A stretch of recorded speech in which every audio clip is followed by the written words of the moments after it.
This is the White Coat Investor Podcast, Milestones to Millionaire, celebrating stories of success along the journey to financial freedom.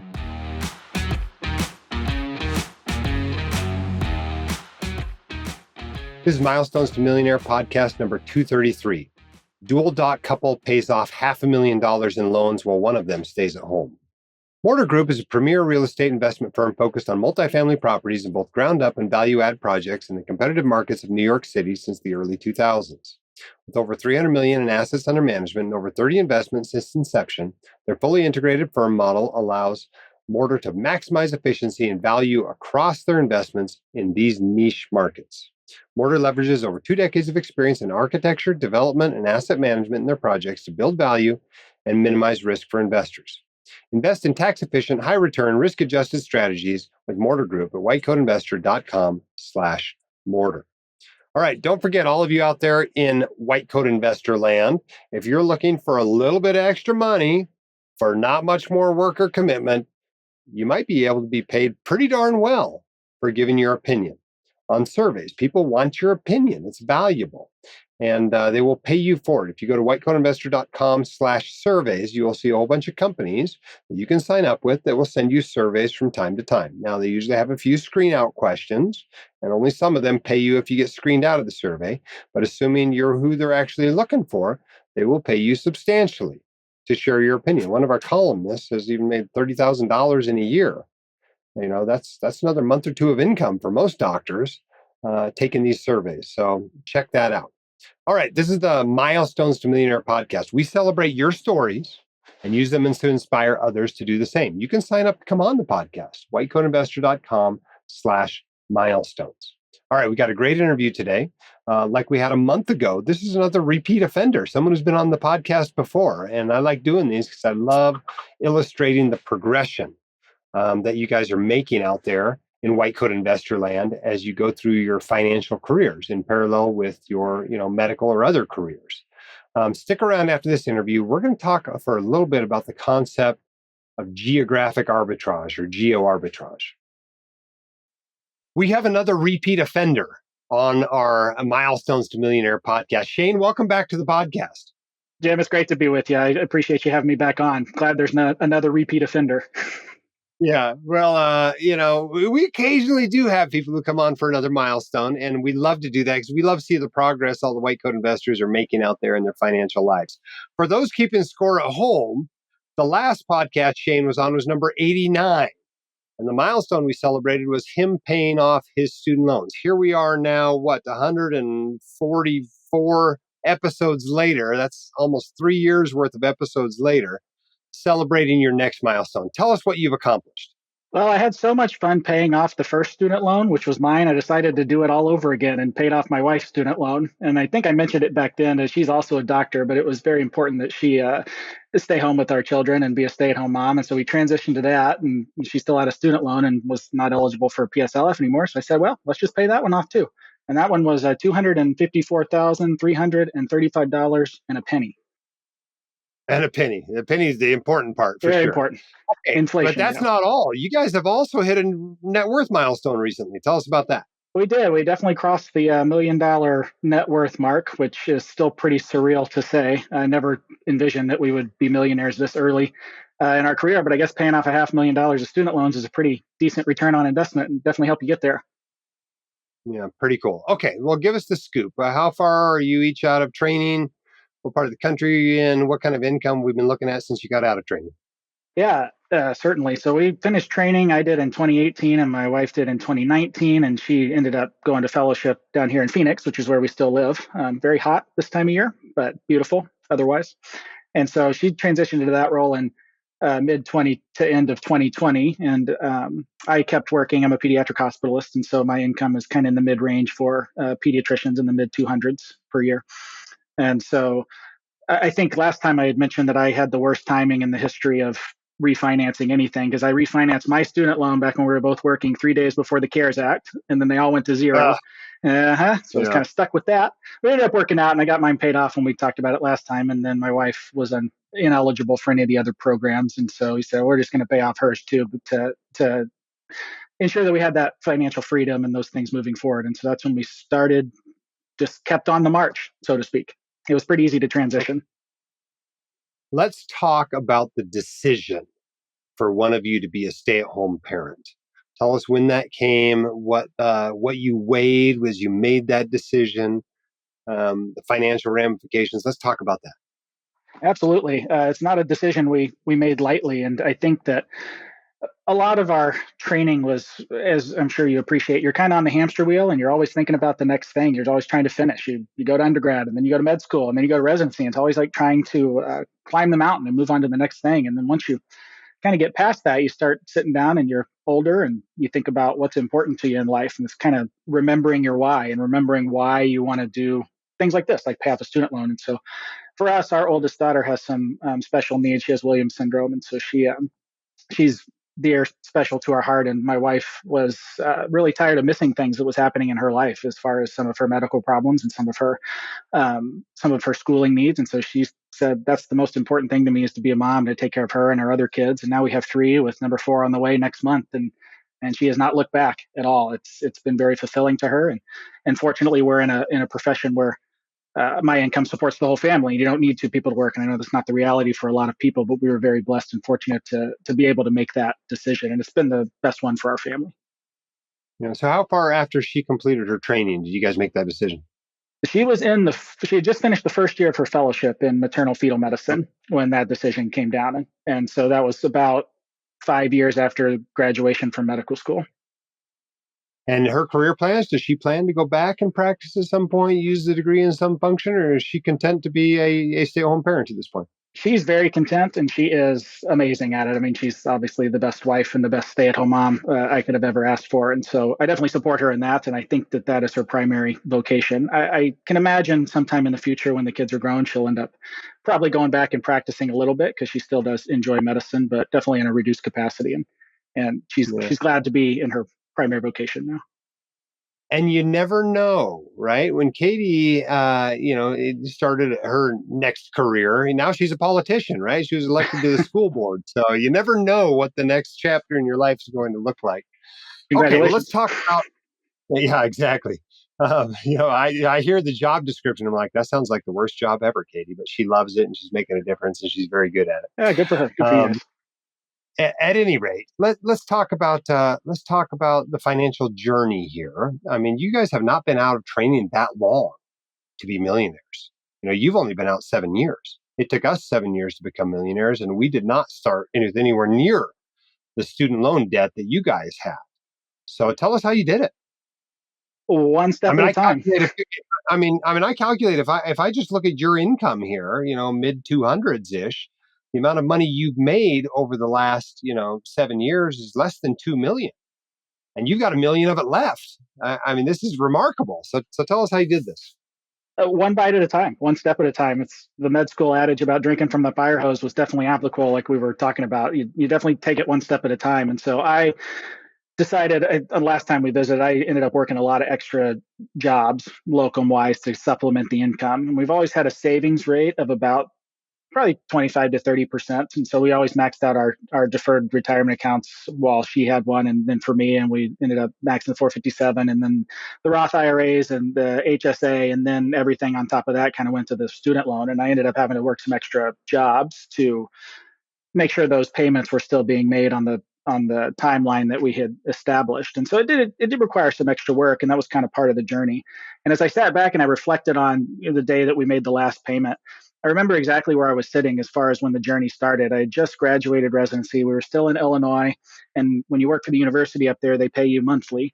And so it's that first attending paycheck. It's 5 figures. It hits your bank account. And I was sitting in a Panera Bread in Peoria, Illinois, thinking, man, what am I going to do with this? I really wanted to buy a car. I really wanted to do some other things that we had postponed. You live like a resident for 3 years in a really difficult residency program, especially for my wife in OB. And I remember sitting there and I wrestled with that decision. And eventually I decided to pay off in bulk my last undergrad loan for $5,000 and some change. And so I made that payment after much fussing and discussing amongst myself at that Panera. And I really never looked back. And I think that was kind of the watershed moment for me, and said, well, this is important to us to be out of debt. And you got to take the first step somewhere. So that was our first step. And then like you mentioned so much on your blog and in your book, that it's a lot of motivation and you have a lot of fortitude. But once you see that sum start going down by 4 or 5 figures every month, it becomes really motivating, and it's a little bit easier to kind of delay that gratification. Yeah. Now, there was a move at some point. It sounds like from the Chicago area, not that cheap of a place to live. Maybe docs don't necessarily get paid all that much there, and the tax rate's relatively high, and the cost of living is relatively high. To Phoenix, which has a state income tax, but it's lower, and it's not the cheapest place in the nation to live, but it's much cheaper than Chicago. Tell us about the decision to go someplace that was a little bit cheaper cost of living. Yeah, certainly the decision was actually pretty easy because that's where my wife ended up accepted into fellowship. So that's what drove us to move down here to Phoenix, and a very family friendly program and a little bit cheaper than Illinois as far as taxes go. The cost of living is still pretty high out here, especially post COVID. But that was where the decision started. And then I landed in a very good job working for a very good health system that's taking great care of us. And so that kind of offset a lot of those somewhat increased living expenses, although the tax rates were certainly lower down here as far as state income tax and some of the other taxes that you did getting out of Illinois. I mean, I love Peoria and I love downstate Illinois, but getting out of Illinois and the tax burden definitely feels like the last chopper out of Vietnam type situation right before 2020. Yeah, it's amazing how much faster it is to build wealth in places where you're paying much less in income tax. It is a substantial expense for many physicians across the country. Okay, let's give some advice to people out there that are maybe in your shoes, right? Maybe they're two young attendings, and one of them is and they've got a kid or two, and one of them's thinking about going part time or thinking about stopping for a few years or stopping permanently. What advice do you have for them as far as their finances? I think that you always have to remember your why, and you always have to remember what's important to you and what do you want to get out of life. And for my wife and I, it was certainly the her well-being and the well-being of our children. And they've been homeschooled for 5 years now, and it's been the most fruitful endeavor that we've undertaken. And that was very important to us. And so I think that it's really easy to get caught up in the rat race, get caught up in the keep up with the Joneses and all those things that you talk about on your blog. And so behaviorally, it's easy to put that as the primary focus, but it's always necessary to take a step back and kind of evaluate what's important to you. And money is a great servant, but it's a terrible master. And I think it's easy to get caught chasing the money and chasing the security, whereas it should be at the service of something greater. And for us, that was our family and having that security and the ability for my wife to stay home and care for our children.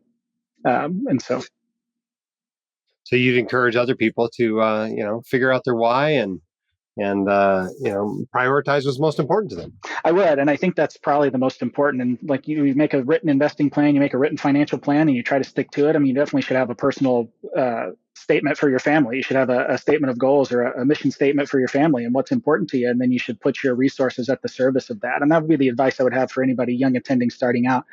And if a pediatric hospitalist can pay off $500,000 in loans, then you can do it too, no matter what specialty you're in. If that's what's important to you, then you should go for it. And if you want to put your money at the service of something else, just make sure it's what's important to you, and make sure that you've had that talk with your spouse, your significant other, and always have that at the forefront of your decision making.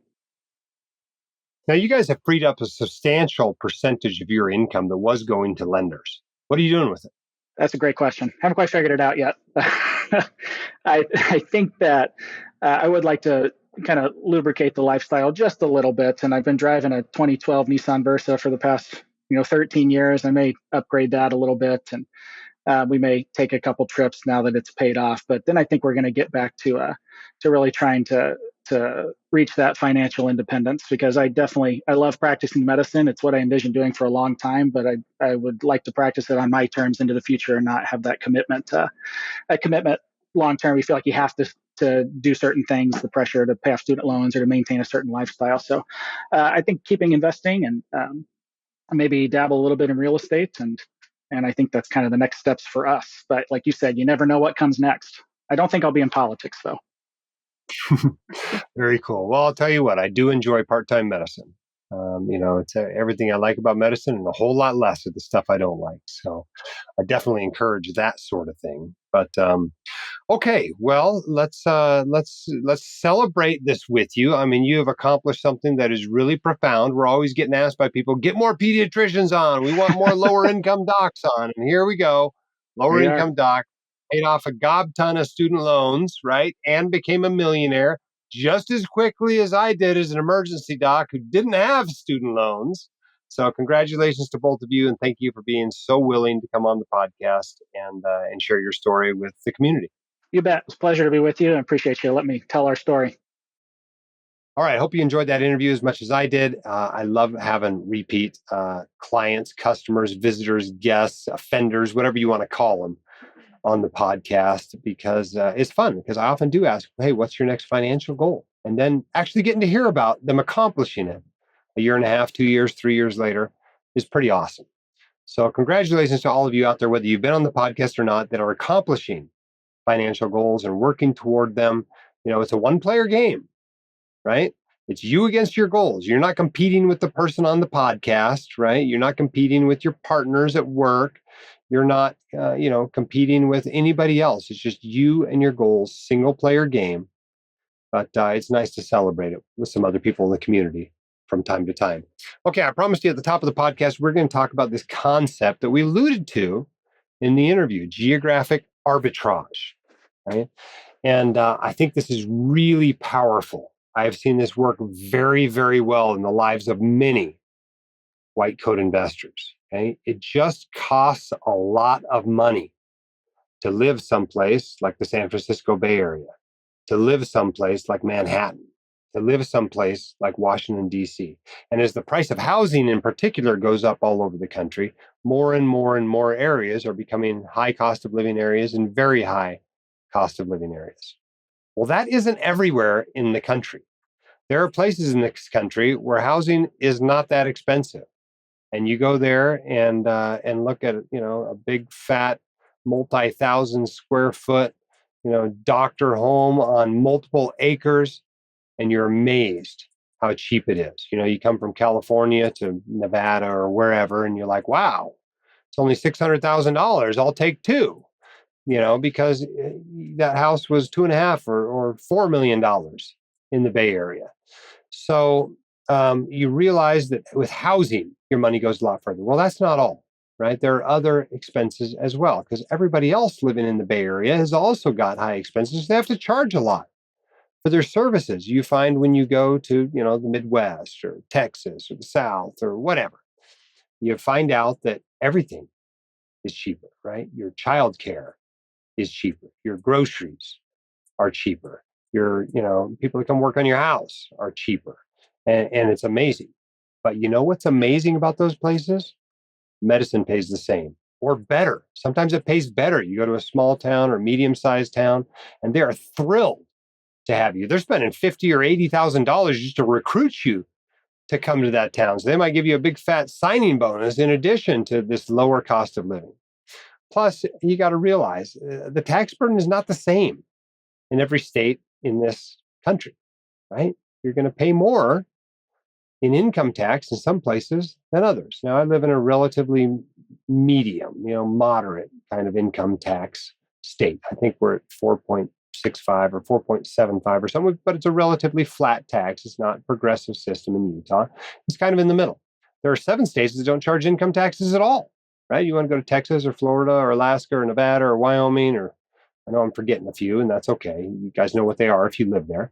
They don't charge income tax at all.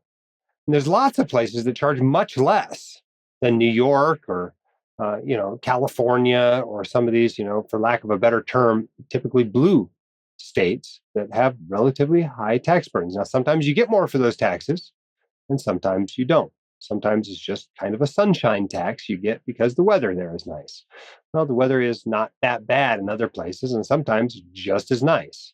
So you've really got to weigh the benefits of being in those high cost of living areas and make sure they're really worth it to you, right? And it might be because you have family there. I get it, right? I like living near family as well. Although when we moved here, we didn't have any family living here. They subsequently moved to where we were, amazingly, and that could happen, I suppose, in your family as well. You also might be there because it has something unique about the job. Maybe it's a particularly unique academic job, or there's something really cool about it that you can't do somewhere else. I get it. It might be worth it to you, but at least calculate the cost. It might be you get to live around people that are like you are. Maybe it's a more diverse kind of place. That's often the case on the coast, where the cost of living tends to be higher. But again, you've got to ask yourself, is this worth it to me? And actually calculate out the cost. What does it mean if you live in, Portland instead of Indianapolis, right? What does it mean for your finances if you move to Texas or Florida or Nevada, right? And if you take that income tax savings and you put it toward retirement, how many years sooner do you retire? How much more can you spend during retirement? Maybe it's 5, 6, 7 years sooner that you retire. And you've got to ask yourself, is practicing and living in California worth having 5 to 7 fewer years of those go-go years of retirement? Maybe it is, maybe it isn't. But I want you to make that decision consciously and deliberately and with all the information you need to have. And I think there's a lot of docs out there that don't care that much where they live because their hobbies or whatever, where their family is, it's no different whether they're living somewhere else. And I'll tell you what, the people in those areas definitely need medical care, and they will be thrilled to have you come to their communities, practice there, live there, establish a life there, and you'll be pretty amazed how awesome of a life you can have in some of these areas with a much lower cost of living. So that's geographic arbitrage. Consider it. It's not right for everybody, clearly. And I know the people in expensive, high cost of living areas are thrilled to have doctors there to take care of them as well. So maybe everybody shouldn't leave those areas. I want them to have medical care as well. But particularly if you're in a difficult financial position for whatever reason, particularly low income or particularly high student loans or whatever, give geographic arbitrage some consideration. You might be surprised just how much of a difference it can make in the quality of your overall life. All right, our sponsor for this episode is Mortar Group, a premier real estate investment firm focused on multifamily properties in both ground-up and value-add projects in the competitive markets of New York City since the early 2000s. With over $300 million in assets under management and over 30 investments since inception, their fully integrated firm model allows Mortar to maximize efficiency and value across their investments in these niche markets. Mortar leverages over 2 decades of experience in architecture, development, and asset management in their projects to build value and minimize risk for investors. Invest in tax-efficient, high-return, risk-adjusted strategies with Mortar Group at whitecoatinvestor.com/mortar. All right, thanks for being with us. Hope you're having a wonderful summer. I know we are. In between the time I record this and when you listen to it, I've got a couple of awesome trips planned that I'm looking forward to. And I hope you have had some good stuff happening as well. Congratulations to all of you accomplishing your milestones out there. We'd like to hear from a few of you. Sign up at whitecoatinvestor.com/milestones, and we will celebrate this with you and use it to inspire others to do the same. Keep your head up and shoulders back. We'll see you next time. The hosts of The White Coat Investor are not licensed accountants, attorneys, or financial advisors. This podcast is for your entertainment and information only. It should not be considered professional or personalized financial advice. You should consult the appropriate professional for specific advice relating to your situation.